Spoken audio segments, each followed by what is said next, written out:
ಒಂದು ತಮಾಷೆ ಪ್ರಶ್ನೆ ಯಾವಾಗ್ಲೂ ಕೇಳೋದು, ನಮ್ಮ ಅಪ್ಪಂಗೆ ನಮ್ಮ ತಾತಂಗೆ ನಮ್ಮ ಮನೆಯೆಲ್ಲರಿಗೂ ಪೈಲ್ಸಿದೆ, ಮೂಲವ್ಯಾಧಿ ಇದೆ, ಇದು ವಂಶ ಪಾರಂಪರ್ಯವಾಗಿ ಬರುತ್ತಾ ಅಂತ ತುಂಬಾ ಜನ ಕೇಳ್ತಾ ಇರ್ತಾರೆ.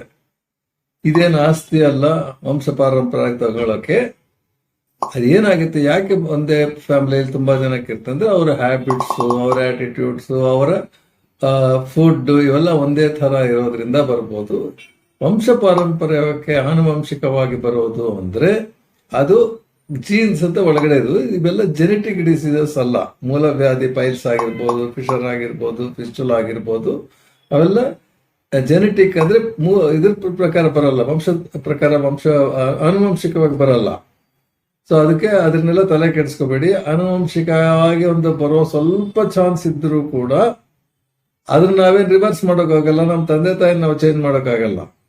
ಅದಕ್ಕೋಸ್ಕರ ನಮ್ಮ ಕೈಯಲ್ಲಿ ಏನಾಗುತ್ತೆ, ನಮ್ಮ ಹ್ಯಾಬಿಟ್ಸು, ನಮ್ಮ ಲೈಫ್ ಸ್ಟೈಲು, ನಮ್ಮ ಆಹಾರ, ನಮ್ಮ ವ್ಯಾಯಾಮಗಳು, ನಮ್ಮ ನಿಯಮಗಳು, ಅದನ್ನ ಸುಧಾರಿಸಿಕೊಂಡು ಬರ್ದಿರ ಮಾಡ್ಕೊಬೋಣ.